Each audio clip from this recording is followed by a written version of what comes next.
जय हिंद साथियों। जैसा कि सभी बच्चों का बोर्ड का एग्जाम समाप्त हो चुका है।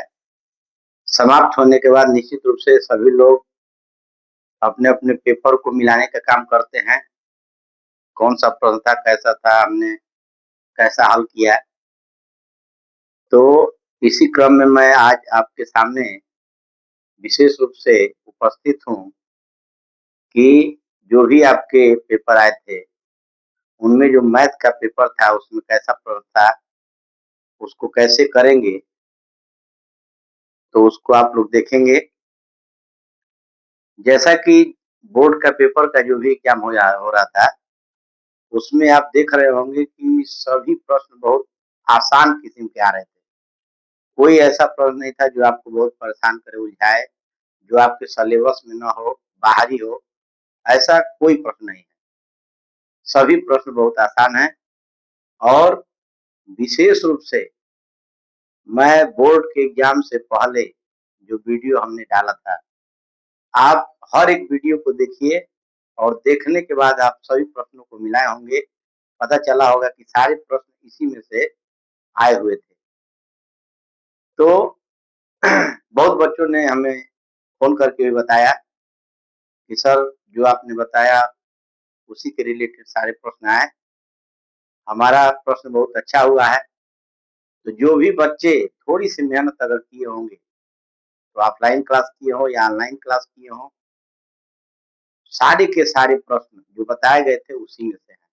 उससे एक भी प्रश्न बाहरी नहीं है। तो चलिए उन प्रश्नों को हम हल करते हैं और आप लोग एक बार मिला लेंगे ज़रूर कि क्या प्रश्न है, कैसे आया था, क्या उसका आंसर होगा। अब चूँकि परीक्षाएँ खत्म हो चुकी हैं, अब ऐसे में खाली समय में मिलान करना आपके लिए ठीक रहेगा, अच्छा रहेगा। खाली बैठने से क्या फ़ायदा, क्यों ना हम प्रश्नों का मिलान करें। तो चलिए हम शुरुआत करते हैं सबसे पहले बहुविकल्पी प्रश्नों से, जो आपके बोर्ड एग्ज़ाम 2026 में आए हुए थे, गणित के पेपर में।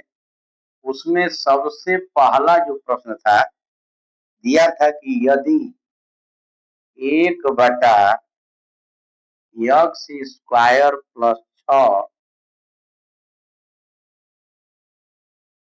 36 तो x का मान बताइए। देखिए ये आपका एक समीकरण दिया है जो द्विघात समीकरण है। इसको हमें हल करके x का मान बताना है कि क्या होगा। बिल्कुल आसान प्रश्न, देखते ही जो है आप तुरंत जो है इसको आसानी से कर लेंगे। कुछ नहीं करना है, तुरंत जो है तिर्यक गुणा करना है। 1 का गुणा करेंगे तो हो जाएगा x² + 6 और 31 में 1 का होगा तो होगा 31। इसके बाद जो अंक है, जो अचर पद है, उसको अचर पद की तरफ लेके जाएंगे, पक्षांतर कर लेंगे तो x² बराबर 31 और प्लस 6 उधर जाएगा तो -6 और x² बराबर हो जाएगा 25। तो x बराबर हो जाएगा √25। तो 25 का वर्गमूल निकालेंगे तो ±5। पहला जो प्रश्न है आपका, जिसमें 4 विकल्प दिए हुए थे, पहला 3, दूसरा 4, तीसरा ±5 और डी वाला है ±6। तो यहाँ पर आपका प्रश्न सही हो जाएगा विकल्प सी ±5। तो बिल्कुल आसान प्रश्न जो आपके बोर्ड के एग्जाम के लिए प्रश्न था, जिसको आप आसानी से हल कर सकते थे, आप किए भी होंगे। अब आइए दूसरा प्रश्न। जो भी प्रश्न दिया है वही प्रश्न है जो आपको बताया गया है। एक भी प्रश्न जो है बाहरी नहीं है। जो बताया गया था उसको अगर आप बढ़िया से पढ़े होंगे, दोहराए होंगे या जो हमने वीडियो डाला था उसको आप देखे होंगे, तो सारे के सारे प्रश्नों को आप कर गए होंगे। चलिए दूसरा प्रश्न आपका है, संख्या 2 कर्ण में 2 बताना है कि परिमेय है कि अपरिमेय है कि पूर्णांक है कि प्राकृतिक संख्या। 2 कर्ण में 2 कैसी संख्या है? तो साथियों आप जानते हैं कि कोई भी संख्या अगर कर्ण के अंदर आती है तो वो आपकी जो है अपरिमेय संख्या होती है। तो 2 कर्ण में 2 कैसी संख्या है? तो 2 कर्ण में 2 एक अपरिमेय संख्या है। तो इसका विकल्प हो जाएगा आपका बी वाला सही। अब बताइए इससे आसान प्रश्न और क्या चाहिए आपको? परिमेय अपरिमेय आप बहुत बार जो है दोहराए होंगे, पढ़े होंगे, सुने होंगे। तो इससे आसान और क्या हो सकता है? अगला प्रश्न है आपका तीसरा, जो त्रिकोणमिति से दिया हुआ है। तीसरा प्रश्न आपका है काश थीटा बराबर 12/13। तो कह रहा है कि बताइए काट थीटा का मान क्या होगा? देखिए काश थीटा का मान 12/13 है। काट थीटा का मान आपको बताना है। इस प्रश्न को भी आप वीडियो निकाल करके देख लीजिए। ऐसा प्रश्न आपको जरूर बताया गया होगा, आप निकाल करके देख सकते हैं। काश थीटा 12/13 तो बताया गया था कि सबसे पहले त्रिकोणमिति का इस तरह का प्रश्न आता है, आपको पहले समकोण त्रिभुज बनाना पड़ेगा। काश थीटा का मान दिया है 12/13, तो काश का सूत्र लिखेंगे। काश का सूत्र होता है आधार बटा में कर्ण। आधार के सामने 12 है तो आधार की जगह पे लिखिए 12, कर्ण के सामने 13 है तो कर्ण की जगह पे 13। और यहाँ पर हम देख पा रहे हैं कि लंब का मान नहीं पता है, तो इसका सूत्र होता है लंब का वर्ग बराबर कर्ण का वर्ग माइनस आधार का वर्ग। सूत्र आपको पता होगा। कर्ण का मान है आपका 13 का वर्ग, आधार का मान है 12 का वर्ग, 13 का वर्ग 169, 12 का वर्ग 144 और घटा दीजिएगा तो हो जाएगा 25। तो लंब का स्क्वायर बराबर 25, तो केवल लंब बराबर कर्ण में 25, 25 का वर्गमूल 5। तो ये आपका लंब हो गया 5। अब हमको काट थीटा का मान चाहिए कि काट थीटा का मान क्या होगा। तो काट थीटा का सूत्र होता है आधार बटा में लंब। तो चलिए देखिए चित्र में देखेंगे आधार का मान कितना है? 12 है। लंब का मान क्या है? 5 है। तो काट थीटा का मान हो गया 12/5। कई बार इस प्रश्न को बताया है, वीडियो में भी कई बार डाला गया है। तो इसका आंसर आपका हो जाएगा विकल्प डी वाला। चलिए अगला प्रश्न लेते हैं। कोई प्रश्न ऐसा नहीं होगा जो आपको बताया नहीं गया होगा, हर एक प्रश्न से आप गुजरे होंगे। अगला प्रश्न आते हैं प्रश्न नंबर 4 पर। चौथा प्रश्न देखिए, इस तरह का भी प्रश्न आप वीडियो निकाल करके देखिए, तुरंत आपके सामने मिलेगा। कह रहा है कि यदि समीकरण 2x² minus 8x plus C बराबर 0। कह रहा है कि एक द्विघात समीकरण 2x² minus 8x plus C बराबर 0 के मूल बराबर हैं, तो सी का मान बताइए क्या होगा। हर एक प्रश्न बताया गया है। ये आपका जो समीकरण है, कह रहा है कि इस समीकरण के मूल आपस में बराबर है, तो सी का मान बताइए। तो कैसे करेंगे इसको?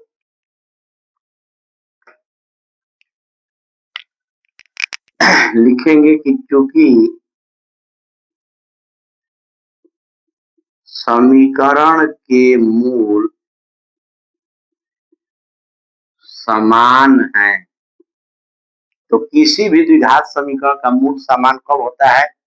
तो बताया गया है कि जब विविकर b² माइनस 4ac का मान यदि 0 के बराबर हो तो मूल समान होता है। तो सूत्र लिख लिए b² माइनस 4ac बराबर 0। अब जो समीकरण दिया है उसमें a का मान 2 है, b का मान -8 और c का मान c है। चलिए रख दिया जाए b का मान -8 का वर्ग 4 गुणे a का मान 2 और c का मान c बराबर 0। -8 का वर्ग करेंगे तो हो जाएगा 64, 4 दूना के 8 सी बराबर 0, -8c बराबर -64, माइनस माइनस कटा दीजिए, c बराबर 64/8, 8 × 64, c का मान आपका हो जाएगा 8। तो यहाँ पर भी विकल्प आपका डी वाला सही हो जा रहा है। तो ये भी प्रश्न आप देखेंगे वीडियो में, कई बार इस प्रश्न को बताया गया है और हिदायत दे करके बताया गया था कि ये प्रश्न जरूर बोर्ड के एग्जाम में आएगा।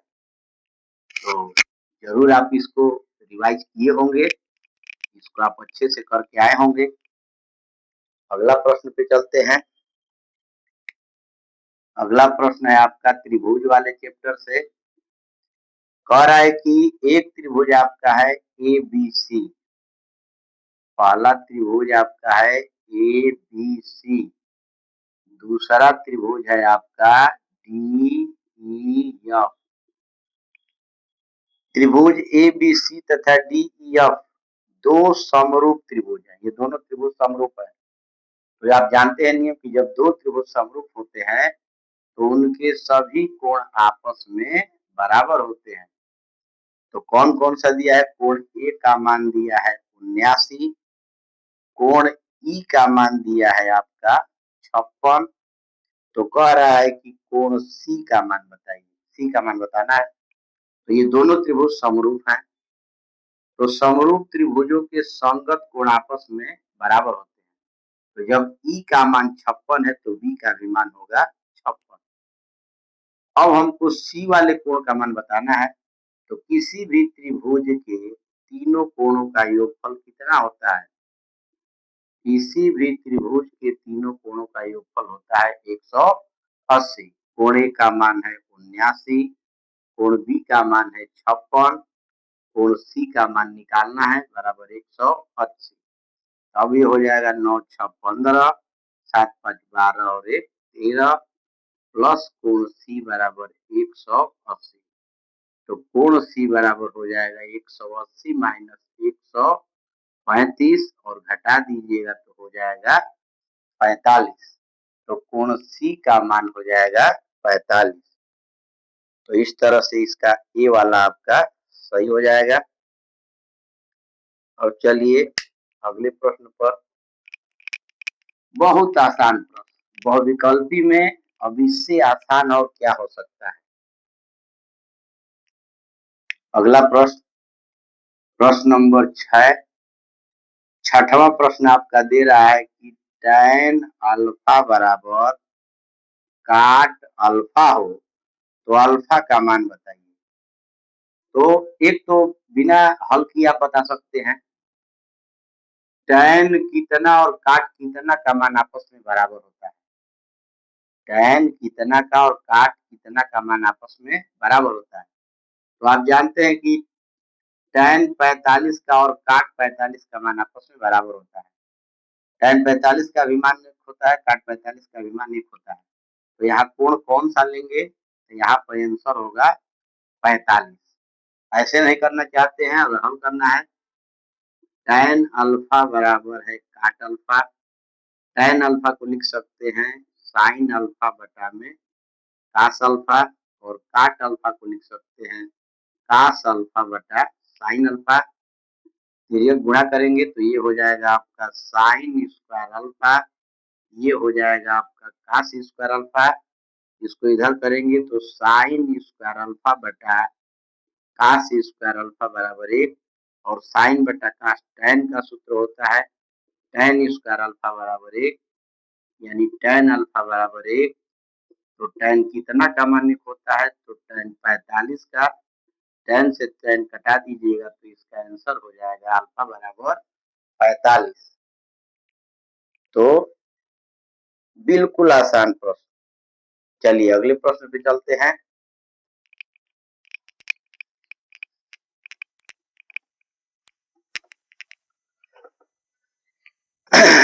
अब आते हैं 7वें प्रश्न पर। 7वां प्रश्न करे कि यदि बी मीटर भुजा के दो घनों के संलग्न फलकों को मिला। चलिए दो घन दिए हुए हैं, ये आपका पहला घन है और ये आपका दूसरा घन है।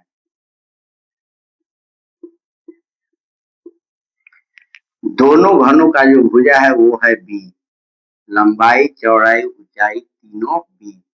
घन की सभी भुजाएं आपस में बराबर होती हैं। इन दोनों घनों को एक दूसरे से ला करके जोड़ देना है। दोनों को एक दूसरे में सटा देना है। अगर दोनों को एक दूसरे में जोड़ देंगे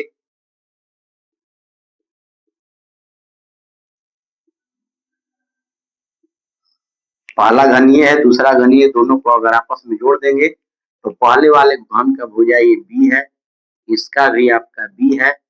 तो जब जोड़ेंगे तो ये घनाभ के रूप में परिवर्तित हो जाएगा। तो घनाभ का जो पूरा लंबाई होगा ये बी और ये बी हो जाएगा 2b। जो लंबाई होगा वो 2b होगा, लेकिन जो इसका चौड़ाई होगा उसमें कोई परिवर्तन नहीं होगा, ऊंचाई में भी कोई परिवर्तन नहीं होगा। यानी कि लंबाई केवल बदलेगा लेकिन चौड़ाई और ऊंचाई में कोई परिवर्तन नहीं होगा। तो ये हो गया लंबाई, ये हो गया चौड़ाई और ये हो गया ऊंचाई। लंबाई 2b, चौड़ाई b और ऊंचाई भी b। तो अब क्या ज्ञात करना है? ठोस का पृष्ठीय क्षेत्रफल। तो ये हमारा ठोस एक घनाभ के रूप में है, इसका हमको पृष्ठीय क्षेत्रफल ज्ञात करना है। तो लिखेंगे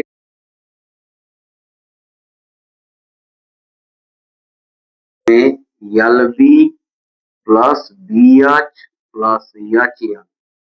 तो दो कोष्ठ में सूत्र के सभी मानों को रख दिया जाए। लंबाई हो गया आपका 2b, चौड़ाई हो गया b और ऊंचाई हो गया b। रख दिया जाए। लंबाई हमारा है 2b गुणे चौड़ाई आपका है b, पुनः चौड़ाई b, ऊंचाई भी b, फिर इसके बाद ऊंचाई है हमारा b और लंबाई है 2b।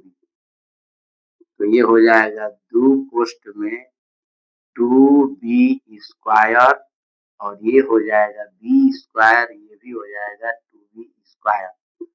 दो गुणे 2b स्क्वायर और 2b स्क्वायर 4b स्क्वायर और फिर b स्क्वायर हो जाएगा 5b स्क्वायर। गुणा कर दीजिए, 5 गुना के 10b स्क्वायर। तो इसका कुल पृष्ठीय क्षेत्रफल हो गया 10b स्क्वायर। इसका विकल्प बी वाला सही है, इतना मीटर स्क्वायर। अब चलिए आगे चला जाए। ऐसा भी प्रश्न आपको बताया गया था, आपके बुक का सवाल है, लेकिन बुक में बी नॉट दे करके वहां पर जो है ए दिया है और एक में अंक दिया हुआ था। अब आते हैं हम लोग प्रश्न नंबर 8 पर। 8वां प्रश्न पे जरा ध्यान देंगे। कह रहा है कि किसी भी द्विघात समीकरण A square plus B T plus C बराबर 0, किसी द्विघात समीकरण के लिए 3 शर्त दिया है। पहला शर्त दे रहा है समीकरण के 2 से अधिक वास्तविक मूल होते हैं यदि B square minus 4ac is greater than 0। कह रहा है कि किसी द्विघात समीकरण में अगर बी स्क्वायर माइनस 4ac का मान 0 से बड़ा हो तो 2 से अधिक वास्तविक मूल होते हैं। क्या किसी भी द्विघात समीकरण के 2 से अधिक मूल होते हैं? तो जवाब होगा कि नहीं। किसी भी द्विघात समीकरण के केवल 2 मूल होते हैं, 2 से अधिक मूल नहीं होते हैं। तो पहला आपका ऐसे ही गलत हो गया। दूसरा कह रहा है कि यदि किसी द्विघात समीकरण बी स्क्वायर माइनस 4ac का मान 0 से यदि बड़ा हो, समीकरण के 2 भिन्न वास्तविक मूल प्राप्त होते हैं। कह रहा है कि यदि बी स्क्वायर माइनस 4ac का मान 0 से बड़ा हो तो जो मूल होता है वह भिन्न होता है और वास्तविक होता है। तो सही बात है, जब बी स्क्वायर माइनस 4ac का मान 0 से बड़ा होता है तो 2 अलग अलग मूल प्राप्त होते हैं और दोनों वास्तविक होते हैं। तो ये आपका सही है दूसरा वाला। इसके बाद फिर दिया है कि जब बी स्क्वायर माइनस 4ac का मान 0 होता है तो 2 वास्तविक मूल प्राप्त होते हैं।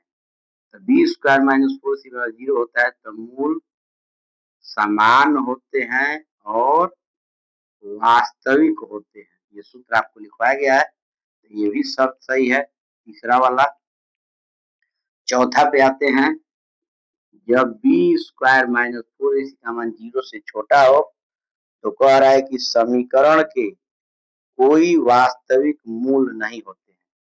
तो आपको बताया गया कि जब बी स्क्वायर माइनस 4ac का मान 0 से छोटा है तो मूल वास्तविक नहीं होता है, अवास्तविक और काल्पनिक होता है।